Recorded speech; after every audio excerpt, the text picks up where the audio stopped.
అందరికీ నమస్తే అండి. అందరూ ఎలా ఉన్నారు? నేనైతే చాలా చాలా బాగున్నాను. మీరు కూడా బాగుండాలని మనస్ఫూర్తిగా కోరుకుంటున్నానండి. ఇప్పుడైతే మన టేస్టీ గుత్తి వంకాయ కర్రీ అయితే చేసేద్దామండి. ఇదిగోనండి గుత్తి వంకాయ కర్రీ అయితే చేయడానికి ఇప్పుడు ప్రిపరేషన్ చేస్తున్నాను. దానికి కావాల్సిన ఇంగ్రీడియంట్స్ అన్నీ చూపిస్తాను, చూసేసేయండి. ఓకేనా? ఇదిగోనండి కావాల్సిన ఇంగ్రీడియంట్స్ అయితే ఇదిగో వంకాయలు ఇక్కడ రెడీ చేసి పెట్టుకున్నాను. ఇదిగో కరివేపాకు, పచ్చిమిరపకాయలు, ఇదిగోనండి జీడిపప్పు, ఒక 4 ఇలాచీలు, లవంగ మొగ్గ, దాల్చిన చెక్క, ఒక స్టార్ పువ్వు, తర్వాత వచ్చేసి ఇదిగోనండి పల్లీలు, నువ్వులు, జీలకర్ర, సాజీర, ఇవన్నీ నేను డ్రై రోస్ట్ చేసేస్తాను అనమాట. ఇప్పుడు వచ్చేసి కొన్ని నీళ్ళు పట్టుకుని ఇందులో సాల్ట్ అయితే వేసుకుంటాను. సాల్ట్ వేసుకుని నేను ఇప్పుడైతే గుత్తి వంకాయలు కట్ చేస్తాను. గుత్తి వంకాయలు ఎలా కట్ చేస్తాను అనేది మీరు ఎక్కడ స్కిప్ చేయకుండా చూడండి.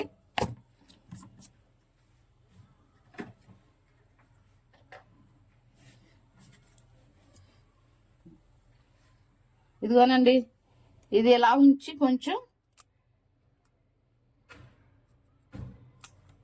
ఉంచేసండి. ఇది ఎలా ఉంచి వెనకాల జస్ట్ ఇలా కోసుకుంటే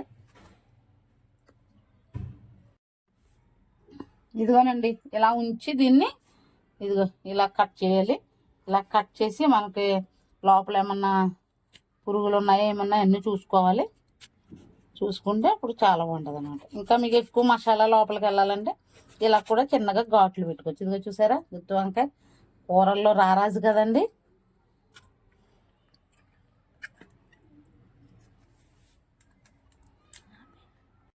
చాకుతోటి నాకు అంత కరెక్ట్గా నాకు కట్ అయినట్టు అనిపించట్లేదు.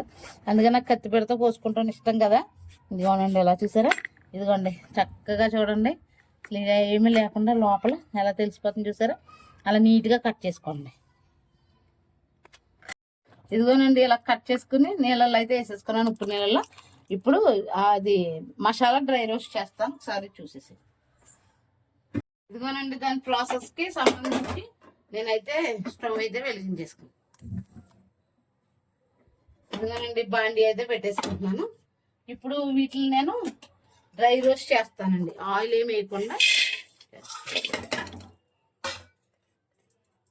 చాలా సింపుల్గా టేస్ట్గా ఉంటుందండి. చాలా సింపుల్గా చేసేసుకోవచ్చు. ఎక్కడ స్కిప్ చేయకుండా చూస్తేనే మీకు అర్థమవుతుంది నేను ఏమేమి వేసాను అట్లా ఏంటి అనేది.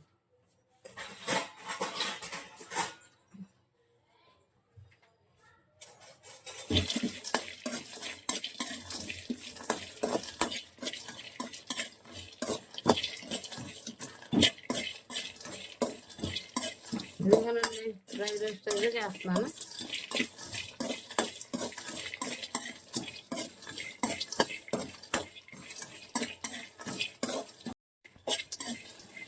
ఇదిగోనండి ఇవైతే చక్కగా వేగిపోయినాయి. ఇది ఎలా వేపుతుంటే భలే స్మెల్ వస్తుందండి, చక్కటి వాసన వస్తుంది, గుమ్మగుమ్మలాడే వాసన. ఇదిగోనండి కొంచెం కరివేపాకు, కొంచెం పచ్చిమిరపకాయ, ఇవన్నీ కూడా కట్ చేసుకుంటున్నాను. ఇవన్నీ కూడా మిక్సీ పట్టేసుకుంటానండి నేను. ఏది కూడా మామూలుగా ఆయిల్లో వేపను, అన్ని మిక్సీ పట్టేసి ఆ ముద్దే ఫ్రై చేస్తాను. చాలా సింపుల్గా చేసుకుంటే తొందరగా అయిపోతుంది. ఇదిగోనండి నేను అందులో మిక్సీలో 2 టమాటాలు కూడా కట్ చేసేస్తాను. ఎందుకంటారా కొంచెం గ్రేవీ రావాలంటే టమాటా వేస్తే చాలా బాగుంటుంది. కొంతమంది చింతపండు వేస్తారు, కానీ నేను చింతపండు వేయకుండా 2 టమాటాలు అయితే వేస్తున్నాను. ఎక్కడ స్కిప్ చేయకుండా చూడండి. పట్టేసుకుందామండి. ఇదిగో బాగా వేగిపోయిన గలగలమంటున్నాయి. నేను ఇదైతే మిక్సీ పట్టేస్తాను. ఇప్పుడు మళ్ళీ స్టవ్ అయితే వెలిగించేసుకుంటున్నానండి. అదే బాండీలో నేను ఇవి ఆయిల్ వేసి వంకాయలు అయితే మగ్గ పెడతాను. చూడండి వంకాయలు బాగా మగ్గాలి కదా. నేను ఇందులో ఆయిల్ అయితే వేసుకుంటున్నాను. వేసుకుని వంకాయలు ఆయిల్ బాగా మరిగిన తర్వాత వంకాయలు అయితే బాగా మగ్గబెట్టేస్తాం. ఇదిగానండి ఈ నూనెలో వంకాయలు అయితే వేసేసుకుంటున్నాను. చూడండి బాగా మగ్గిపోతాయి.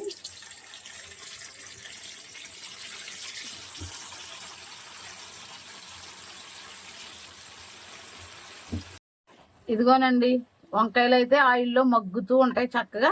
దాన్ని అలా వదిలేసి ఇదిగో నేను ఇప్పుడు ఏమేమి రెడీ చేసుకున్నానో చూసారు కదా. ఉల్లిపాయలు పచ్చిమిరపకాయలు కొంచెం కరివేపాకు ఇవి కూడా మిక్సీలో వేసేస్తున్నాను. ఇదిగోనండి కొన్ని ఒక 6-7 వెల్లుల్లిపాయలు రెమ్మలు అయితే నేను వేసుకుంటున్నాను దీంట్లో. ఇంకోండి అల్లం ముక్క టమాటాలు కట్ చేసి వేసుకుంటాను. ఇదిగోనండి కొంచెం అల్లం అయితే వేసుకుంటున్నాను. చిన్న అల్లం ముక్క అయితే కట్ చేసి వేసుకున్నాను. ఇదిగో టమాటాలు అయితే కట్ చేసి వేసేసుకుంటున్నాను.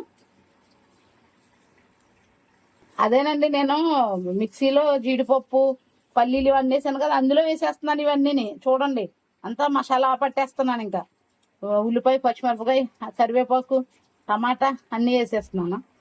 ఇంకేమేమి వేస్తాను ఎక్కడ స్కిప్ చేయకుండా చూడండి. ఇదైతే నేను మిక్సీ పట్టేసుకుంటాను.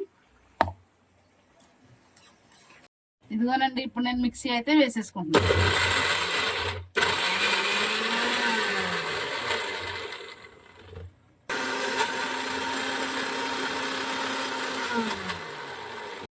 ఇదిగోనండి మిక్సీ అయితే ఎలా తయారైంది కదా అది. ఇందులోనే నేను ఉప్పు కారం అన్నీ వేస్తున్నాను. ఉప్పు కారం పసుపు అన్నీ వేస్తున్నాను. ఎక్కడ స్కిప్ చేయకుండా చూడమని అదే చెప్తున్నాను. అందుకే నేను చాలా సార్లు ఎక్కడ స్కిప్ చేయకుండా చూడండి అని చెప్తున్నాను. నేను చేసినంత టేస్ట్గా రావాలంటే మీరు అలా చేస్తేనే వస్తుంది.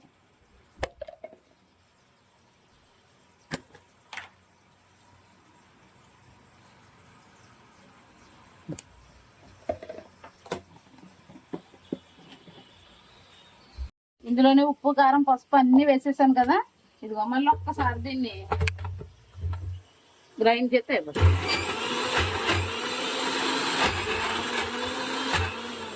ఇదిగోనండి మన గుత్తి వంకాయ మసాలా అయితే ప్రాపర్గా రెడీ అయిపోయింది. ఇందులో ఇంకా అది అందులో వేసేయడమే తప్ప ఇంకేం లేదు. ఇదిగోనండి మన వంకాయలు అయితే చూసారు ఎలా మగ్గిపోతున్నాయి. చూడండి ఎంత బాగా మగ్గిపోయినాయి వంకాయలు బాగా మగ్గిపోయినాయి కదా. ఇప్పుడు ఒక 60% మగ్గిన తర్వాత నేను ఈ వంకాయలు అయితే బయటికి తీసేస్తానండి. తీసేసి మసాలా వేసి బాగా వేపుతాను. వేపిన తర్వాత ఈ వంకాయలు కూడా ఇందులో వేసేస్తాను. అయితే 50% వేగిపోయినాయి కదా. నేను ఇప్పుడు వంకాయలు అయితే తీసేసి పక్కకు పెడుతున్నాను. ఇప్పుడు ఏం చేస్తాను అనేది జాగ్రత్తగా చూడండి. వంకాయలు బాగా మగ్గినాయి చూసారా. ఇదిగోనండి ఇందాక నేను ప్రిపేర్ చేసి పెట్టుకోవాలి కదా మసాలా. ఆ మసాలాని అయితే ఇప్పుడు ఆయిల్లో బాగా ఫ్రై చేద్దామండి పచ్చి వాసన పోయేంత వరకు.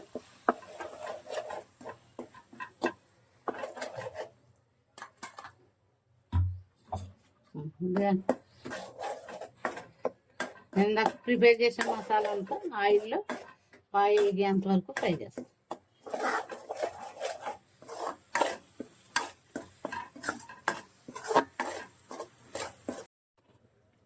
ఇదిగోనండి మసాలా గిన్నె కడిగేసాను. మసాలా గిన్నె కడిగేసిన వాటర్ కూడా ఇందులో వేసేస్తాం. మరి వంకాయలు ముక్క బాగా మగ్గుతాయి కదా, అలానే చేసేస్తాం.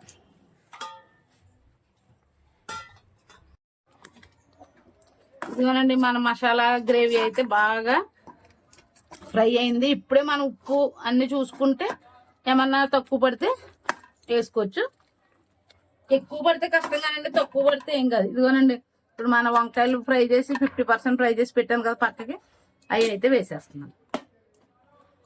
ఇప్పుడు లాస్ట్లో ఇది బాగా మగ్గిపోయిన తర్వాత కొంచెం కొత్తిమీర కరివేపాకు వేసేసి దింపేస్తే మన టేస్టీ గుత్తి వంకాయ కర్రీ అయితే రెడీ అవుతుంది.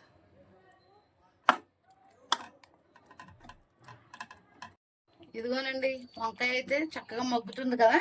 నేను ఇప్పుడు రైస్ అయితే పెడతాను. ఇంకా చిన్న పొయ్యి అయితే వెలిగించుకుని నేను దాని మీదకైతే వంకాయ కర్రీని షిఫ్ట్ చేసేసి గుత్తి వంకాయ కర్రీని షిఫ్ట్ చేసి అన్నం అయితే పెడతాను అవుతుంది.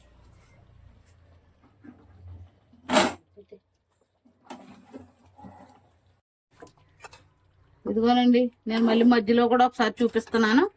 బాగా మగ్గిపోతుంది అనమాట గుత్తి వంకాయ.